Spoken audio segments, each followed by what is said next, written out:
My name is Valentin Nadolu, and I'm going to talk to you about 3D modeling and texturing, hopefully for jams. I don't know, this is the first time I do this, no presentations. So first things first about me. I'm a 3D artist, I'm a lecturer and a gearhead, and this thing does not fit the text well, I don't know why. Okay, sorry about that. So I'm a 3D artist. I've been doing all kinds of stuff, mostly cars, for the last 12 years. I'm a lecturer. I like to teach people about the stuff that I know, 3D graphics in particular. And I'm a gearhead because I have too many cars, none of them which are working. And yeah, this is me under a friend's car trying to unlock a nut. Okay, so what are we going to talk about today? So first of all, I would like to start by showing you what the general pipeline looks like when it comes to 3D graphics. This is by no means complete, it's just like a simple sketch, and then we'll start from there. So from the left side, the first step would be the concept phase. That's where somebody does the drawings for all the stuff that you want to put in the game. Then you move to the modeling part, the center part. You do a few steps, we're going to talk about them real quick. And then you do the textures, which are like the colors of the object. And at the same time, somebody does the magic part, the part I don't really understand, rigging, skinning, animation, and stuff like that. So, let me give you an example. This is a chair I did some time ago. First image is the picture I received. It's a picture of a nice hipster chair. It's hipster because it's handmade, gluten-free, and pre-worn, of course. This first thing that you don't really see here is like, it's called the pre-high model, so you just build the geometry. Some kind of wireframe should be visible there. The idea is to add as much detail as possible without going into the tiny details, because you can't really do that in Max or Maya or whatever you're using to model. And then you take the pre-high model, you do a check on it, the art director says, I want it taller, shorter, wider, whatever, and then you move on to the high polygon model, which is so dense that the black part here is actually the wireframe, which is so dense that we don't have enough pixels on this monitor to show it. This thing is done usually in ZBrush, which is like a sculpting app, and you add as much detail as possible. You can see you can add wrinkles and all kinds of stuff that you can't really add by regular modeling. And then, of course, now the model has too many polygons, you can't really put it in a game. Your game will crash. So then you have to build what's called an in-game model or a low model. And this one also has what's called the UV unwrap, so the entire 3D model is spread out in 2 dimensions, so you can project some textures on it. So you take the high poly model, take the low poly model, you do bakes, and then with those you do some textures. And then I press some buttons. Okay, sorry. So this is like the general stuff, okay? But we're not doing this, we're not in production, we don't really have what they do. We have some, I call them game jam limitations. And from the graphics perspective, I think there are 2 problems. The first one is the quantity, because you don't really have enough people to do stuff. You can't really do GTA 5 in 2 days, of course. So you're kind of limited there. And then also there's the quality limitation, because when you're doing a game jam, what you want to show is gameplay and novel ideas, so it's gameplay over graphics. You don't really care about the graphics. But actually, both of these are a function of the lack of time. So, the first things, I'll take it like the other way around. We'll talk about quality first. So we'll just try to build everything like minimal fidelity level. Okay, so if your player is a fat guy that's rolling around, then you do a sphere, and that's all. You don't really need to go farther than that. And then the second thing is, if you do something more complex, you should avoid iteration. So if it doesn't come up good the first try, you shouldn't really lose too much time on it. And that's good. And then we have some quantity limitations, which means you should probably reuse. You should reuse as much as possible. So you could reuse or actually use predefined geometries. For example, you have what's called geometry brushes in Unreal 4. You can do boxes and stuff, and you can quickly build a level. You can use texture libraries. You find all over the internet, most of them for free. Yeah, and you can also use template animations, which of course Unity and Unreal have them included in their packages. So you don't really need to bother yourself with this, hopefully. So let's take that first pipeline and then try to squish it, optimize it, make it a little bit more usable or doable in the short time that we have. So we will do two things. First of all, we can take each step and try to optimize it individually, or we can take some step and rearrange them or just delete them altogether. So let's see. First of all, the problem with the concept phase is that you have a lot of iterations. The reason why some of the characters in the really known game look good is because they iterate a lot. So they iron out all the kinks and they make it look perfect. We don't have that. We only have some very short amount of time, so it's probably best to just limit everything to test description or a simple sketch. What the hell is this? Okay, sorry. And try to include only the stuff that influences gameplay, right? So if it's irrelevant what color your character has for the hair, then you shouldn't bother too much about it. Decisions that you take here are very important because they can jump you a lot of steps. So if the geometry of your level is important, then you can build it in boxes. If you want to have some, I don't know, some grass growing there, then you really need to build grass. So that's another level of detail. So keeping simple concept simple might look something like this. I stole this from the internet. I wanted to take the other one with the two circles, with the owl, how to draw an owl. You do this and then you get this. It was it was missing exactly this thing in the middle. So this is what you want to do when you're concepting. You just want to do like a rough sketch. You need the lanky man running around. Okay, draw a lanky man. That's all of it. Because what you don't have time for is that. Unless you want to just spend 2 days drawing and making something look perfect. What you're aiming for in your final object is something like this. So something that looks like an owl but isn't really that much of an owl. So let's take each step one by one. There's a very simple way to reorganize the entire pipeline for the geometry part. So you start from the concept again, but instead of doing that pre-high model stuff to check for proportions, you go straight to the engine and you build your low polygons. Because you kind of know how many polygons you need, you keep them low, you do the UVs, and that's all. The advantage to this is that it brings this step to the front of the pipeline, so you can split it up. You can have somebody do the rig and the animation, if you need it, very fast, and you can have somebody else do the high poly model, and then take these two and continue the pipeline. So, let's go for the low poly geometry. So I'm going to take the same chair, and then I'm going to approach it with everything we've talked so far. So, first of all, if you can do, please reuse any kind of geometry you can. But if you need to construct some custom geometry, all you need to do is focus on the silhouette. So, keep it looking like a chair. If it looks like that chair, you don't really need too many polygons. This one looks enough like the chair we have there. And if we use it for gameplay purposes, so you have like a sitting game where somebody sits on a chair, I haven't thought about it much further than that. It would be perfect because it has a place for a bomb. So then you don't really add details on the edges. You can keep the edges hard. You don't really care about that. So only add details if you need them for animation, gameplay, stuff like that. Then you do the UVs. This process, and I tell you from experience because I teach it, this is something that makes people sleep. So if I were to explain to you all the steps that you need to take this thing and put it like this, probably most of you will go to sleep, even if you like it. That's the fun part of it.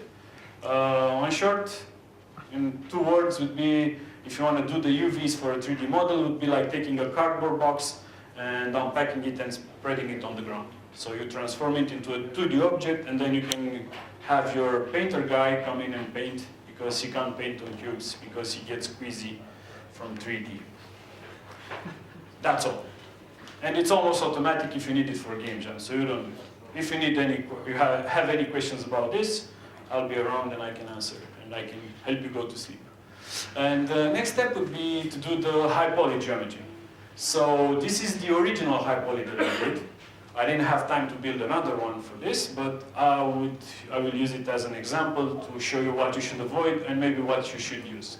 So you should avoid stuff like adding to the silhouette, like all those, how do you call them, those wrinkles in the leather. That would be pretty hard to add at this point if you don't have the time. But it's good to have nice round edges. That adds a lot to the look of the final object. And also it's good to add some of the inner surface details that would really help the object pop. This is another step that we're going to do. So we take the high poly model, with all of its details, and we project it so we get some textures out of it.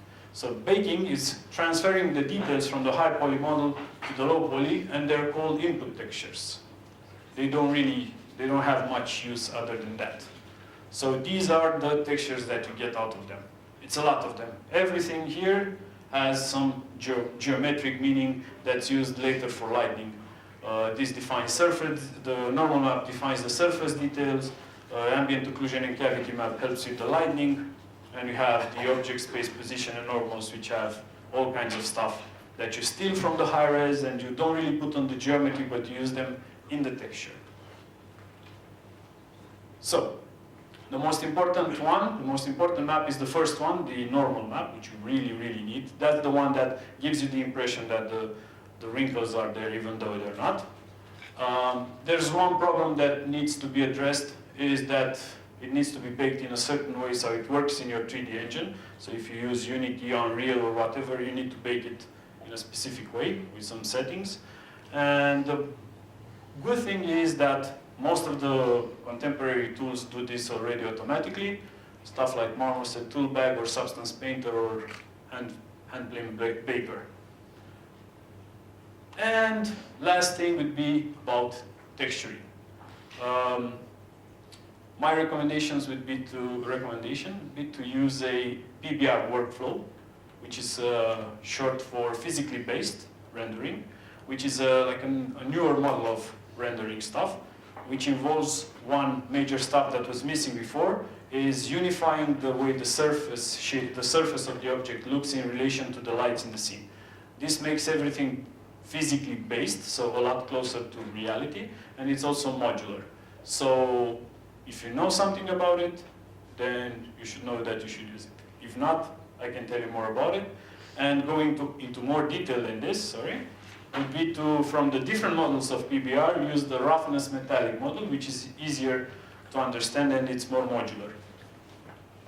So for example, if you have, in general, there are two ways of interaction between lights and objects. Some objects are dielectric, and some objects are conductors, and they reflect light differently. So if you don't need something to be metallic or conductor, you can just disable that and never do it. So it's nice. So, what do we do with those input textures? Well, we use them to create our nice artistic textures. And we have two approaches, which are both still kind of used in today's environment. First one would be like the serial texture creation, which is something that you usually do in Photoshop or GIMP or something like that. Or you use something called, I like to call parallel texture creation in Quixel Suite or Substance Painter or 3D Code or whatever other programs are there. And you can build all of these at the same time. So this is the old school pipeline. The old school pipeline is like this. You take, where is it? Like sorry, I'm touching this and I'm not used to it. So you take the input textures and you throw them in Photoshop, and then you build something that's dark for you here, but it's actually brown. It's the diffuse texture for that chair. And then you take the details that you've painstakingly painted there, and then you use it to create some of the other maps, and you finish up the texturing. This would be like the classic way of doing it. Of course, you need to build these one by one, so it takes some time. This is the modern approach to texturing, which which means you can do them all at the same time by using Substance Painter. The big advantages of using something like Substance Painter to create textures is that you can have procedural details which are completely driven by those input textures. So you can have some sort of dirt and stuff like that, and you can have the artist paint everything at the same time. So here are some examples. This is a mask that is used to separate the areas that have worn leather and regular leather. So when you use a chair, you sit on it, all the edges that come in contact with each other and other parts of the chair will rub and they will get worn. And you can have information mathematically extracted from those textures and you can use it as a mask. And then of course you can have some nice materials and blend them together. And you can also paint all of the textures at the same time. So you don't need to do diffuse specular separately, you can do them all at the same time. You probably don't really see this well, but here am I painting my nice chair with some gold. So that means that you don't have to do all of each individual texture one by one, you can do them all at the same time. If you look here on this side, you can see these are the each textures for one single brush, so you can paint all of them at once. So this is what I would recommend for anyone to use when doing really quick stuff, is to shorten this type of pipeline, especially when it comes to stuff like furniture, people, cars, etc. So, what happens if stuff goes wrong? And it usually does. That's the big spoiler for tonight. Nothing's going to be good from the first try because it's art, not math. So the problem is that early mistakes means you have to backtrack a lot. So if you do something wrong in the geometry, you have to go back and you have to do it all over again. And if we were like 5 or 10 years ago and we were doing this, like I was doing it 5 or 10 years ago, we would have to redo everything. So for example, changing the way the UVs are means you have to redo all the bakes, all the textures, all the everything. And that would kill a lot of time and creativity. But now it's no longer the case, so that's why I would recommend you use Substance Painter always. Because all of those maps, the input textures that I told you about, the one that we took from the high-res model and put on the low-res model, those information, those textures can be rebaked. So if we change the low poly model, we can rebake the texture, reload them into Substance Painter, and it will recompute all the procedural textures and reproject all of our brushes, so wherever we painted on it. So this one here, which looks a little bit more rounded, is my original model that I built without my Game Jam limitations. And this one, which is lower poly, it's the one I showed you today, uses actually the same Substance Painter file, and it took like 10 minutes to resave it. I actually did it like 2 hours ago. I was really, really in a hurry to finish it. So it's really good if you need to redo stuff. So what do we need to keep from like a regular pipeline? What's good? So communication is key. I know it sounds cheesy, but I had to put something on this slide. It's really important because it will help you redo the least amount of work as possible. And one thing I like to do to give like a recommendation to all of my students and my aspiring artist students, of course, is to keep a good naming convention, because there's a big gap between the programming world and the art world. I'm somewhere in between because I'm also an engineer and I like stuff nice and tidy. And what I've learned over the years is if you're an artist and you have a bit of OCD and you keep stuff named properly, your programmers will love you. If not, they will hate you and call you all kinds of names. And also, it's good because your future self will thank you. If you screw something up and you need to redo stuff, it's just about clicking that bake button again and you just keep all the names and everything is the same. So it will help save you a lot of time, hopefully. So I have no idea how much time has passed, but I think that's all from me.